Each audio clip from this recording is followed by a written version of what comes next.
আমরা ইনকিলাব মঞ্চ কোনোভাবেই শরীফ ওসমান হাদির রক্তকে বৃথা যেতে দেব না। আমরা ঘোষণা করতে চাই, শরীফ ওসমান হাদির রক্তের মধ্য দিয়ে বাংলাদেশ ইনসাফ কায়েম হবে। আপনাদেরকে তিনি বারংবার বলেছেন, বাংলাদেশের স্বাধীনতা সার্বভৌমত্ব রক্ষা এবং ইনসাফের লড়াইয়ের জন্য আমাদেরকে যদি জীবন দিয়ে দিতে হয় আমরা জীবন দিয়ে দেব, তবু ইনসাফের লড়াই ছাড়বো না। সুতরাং প্রিয় বন্ধুগণ, আমাদেরকে ইনসাফের লড়াই লড়তেই হবে। আপনারা রাজি আছেন কিনা? এবং সেই সাথে আমরা আরো বলতে চাই, সিভিল মিলিটারি ইন্টেলিজেন্সের মধ্যে ঘাপটি মেরে বসে থাকা আওয়ামী দোসরদেরকে চিহ্নিত করে গ্রেফতার করতে হবে।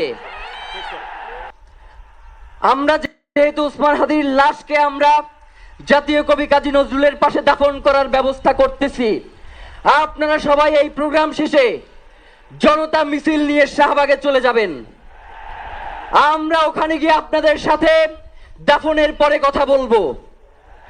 হয় বাংলাদেশের স্বাধীনতা সার্বভৌমত্ব থাকবে, বাংলাদেশের ইনসাফ কায়েম হবে, নয়তো আমরা বাংলাদেশের জন্য রক্ত দেওয়ার জন্য সবাই প্রস্তুত রয়েছি। এবং ইনকিলাব মঞ্চ ব্যতীত কারো কোনো প্রোপাগান্ডায় আপনারা কোনো ধরনের সহিংসতার পথ বেছে নেবেন না। আমরা ইনকিলাব মঞ্চের পক্ষ থেকে আপনাদেরকে জানাবো কখন কি ব্যবস্থা গ্রহণ করতে হবে।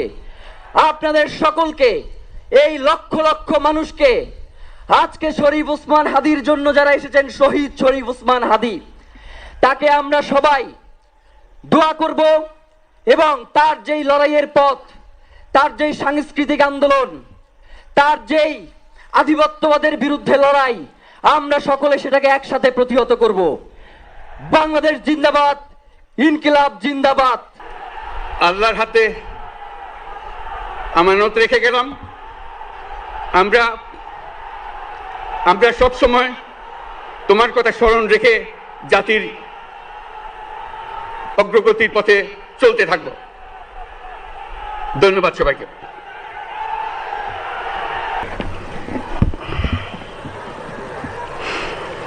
السلام عليكم ورحمة الله وبركاته. نحمده ونصلي على رسوله الكريم، أما بعد، فأعوذ بالله من الشيطان الرجيم. بسم الله الرحمن الرحيم. كل نفس ذائقة الموت. صدق الله العظيم. সম্মানিত হাজিরিন,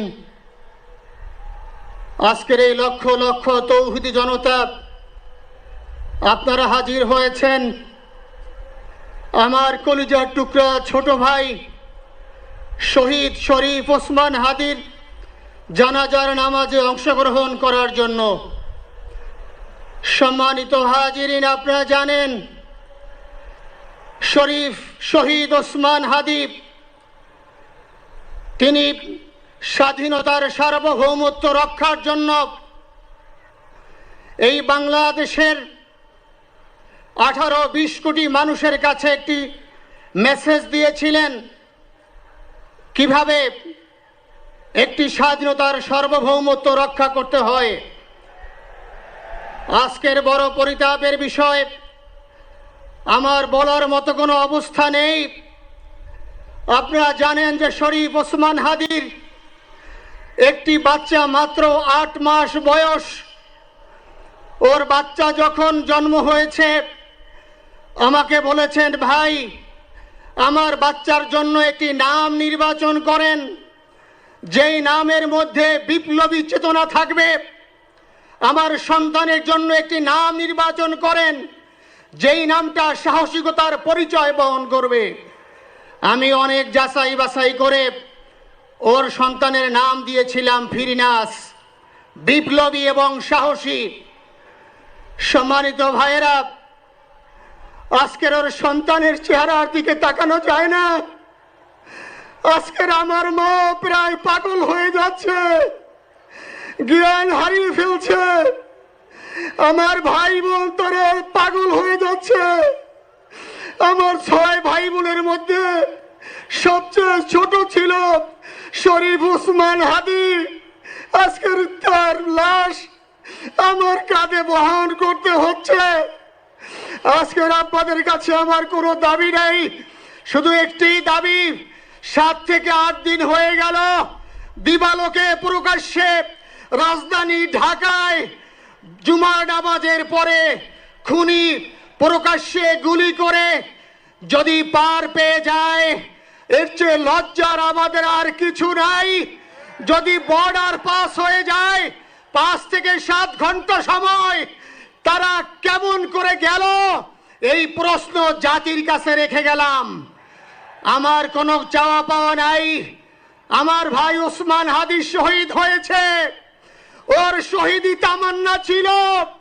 আপনারা ওর বক্তব্য শুনেছেন, আপনারা শহীদ ওসমান হাদির টক শো শুনেছেন। ও সব সময় শহীদি তামান্না করত। হয়তো আল্লাহ তাআলা ওর শহীদি সেই মত নসিব করে দিয়েছেন। কিন্তু আপনাদের কাছে আমি এই ঋণ কোনদিন আমি ছাড়ব না। আমার ভাই শরীফ ওসমান হাদির বিচার যেন প্রকাশ্যে এই বাংলার জমিনে আমরা দেখতে পারি। ভাইরা আমার, 7-8 দিন হলো, এখনো পর্যন্ত আমরা কিছুই করতে পারলাম না। এই দুঃখে কলিজা ছিঁড়ে যাচ্ছে। আমরা ওসমান হাদির জন্য দোয়া করি, আমরা ওর সন্তান ওর স্ত্রীর জন্য দোয়া করি। ওর সন্তান মাত্র 8 মাস বয়স। গতকালকে যখন ওর কাছে নিয়ে আসছে, সবাই বাবাকে দেখাবে ওসমান হাদিকে। আমি বললাম কি লাভ হবে, ও তো কোনোদিন ওর বাবার চেহারা কথা বলতে পারবে না। ওর ছেলে আর কোনোদিন জানবে না যে আমার বাবা কেমন ছিল। ভাইরা আমার, ওসমান হাদি আর ফিরে আসবে না। ওসমান, তুমি দেখে যাও, লক্ষ লক্ষ জনতা, তাওহীদি জনতা তোমার জন্য পাগল। ওসমান, তুমি বড় নাই, তুমি আমাদেরকে পাগল বানাই দিয়ে গেছো। আল্লাহর কাছে আমরা সবাই দোয়া করি, আল্লাহ যেন আমার ভাই শহীদ শরীফ ওসমান হাদিকে জান্নাতুল ফিরদাউসের মেহমান হিসেবে কবুল করেন। আল্লাহ তাআলার কাছে দোয়া করছি, আয় আল্লাহ তাআলা, আমরা যারা বেঁচে আছি ঈমানের সাথে, স্বাধীনতার সার্বভৌমত্ব রক্ষা করে তৌহিদের দ্বীপ বাংলাদেশকে যেন আমরা রক্ষা করতে পারি, সেই তৌফিক আল্লাহ তাআলা আমাদের নসিব করুন। আপনাদের সবার কাছে দোয়া চাচ্ছি। আমার মেজো ভাই ওমর ফারুক সাথে ছিল, ওর জন্য আপনারা দোয়া করবেন। আমার ছোট বোন মাসুমা অ্যাবনর্মাল হয়ে গেছে, তাকে চিকিৎসা করাচ্ছি, ডাক্তাররা বলছে অনেক বেশি সমস্যা। আমাদের পরিবারের জন্য একটু দোয়া করবেন। আমাদের আর কোনো চাওয়া পাওয়া নাই। শরীফ ওসমান হাদি, তুমি বেঁচে থাকো, আমরা ওর জন্য দোয়া করি। আল্লাহ তাআলা শরীফ ওসমান হাদিকে জান্নাতের সর্বোচ্চ মাকাম নসিব করুন, আমিন। আসসালামু আলাইকুম ওয়া রাহমাতুল্লাহি ওয়া বারাকাতুহু। জানাজার নামাজ শুরু হইতেছে। 4 তাকবীরের ফরজে কিফায়া জানাজার নামাজ আমরা আদায় করব।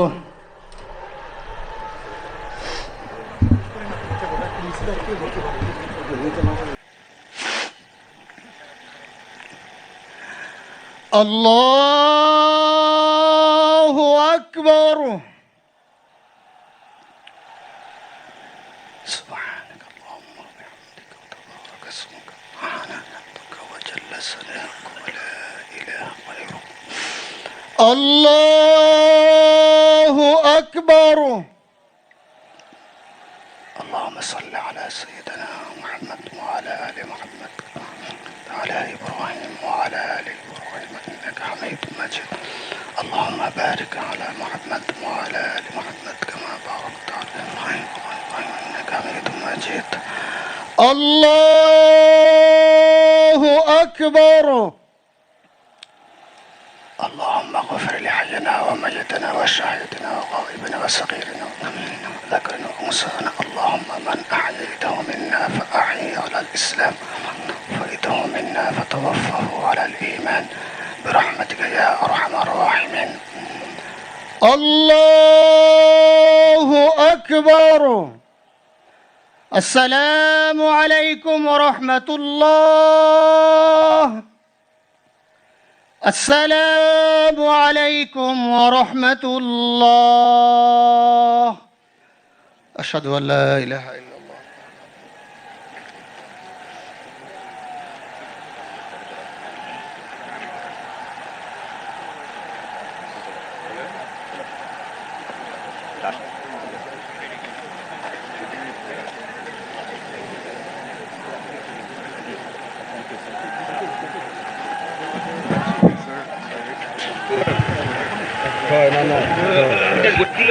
হ্যালো, উপস্থিত সম্মানিত মুসল্লিবৃন্দ, এখন নামাজে জানাজা শেষে ঢাকা বিশ্ববিদ্যালয়ের কেন্দ্রীয় মসজিদ প্রাঙ্গণে জাতীয় কবি কাজী নজরুল ইসলামের কবরের পাশেই শহীদ শরীফ ওসমান হাদিকে দাফন করার উদ্দেশ্যে রওনা হবে। কফিনবাহী গাড়িকে যাবার পথ করে দিতে সহযোগিতা করার জন্য আপনাদের বিনীতভাবে অনুরোধ জানাচ্ছি। শহীদ হাদির কফিন বহনকারী গাড়ি না যাওয়া পর্যন্ত আপনারা সবাই নিজ নিজ জায়গায় অনুগ্রহপূর্বক অবস্থান করবেন। আপনাদের কাছে এই বিনীত অনুরোধ রইল।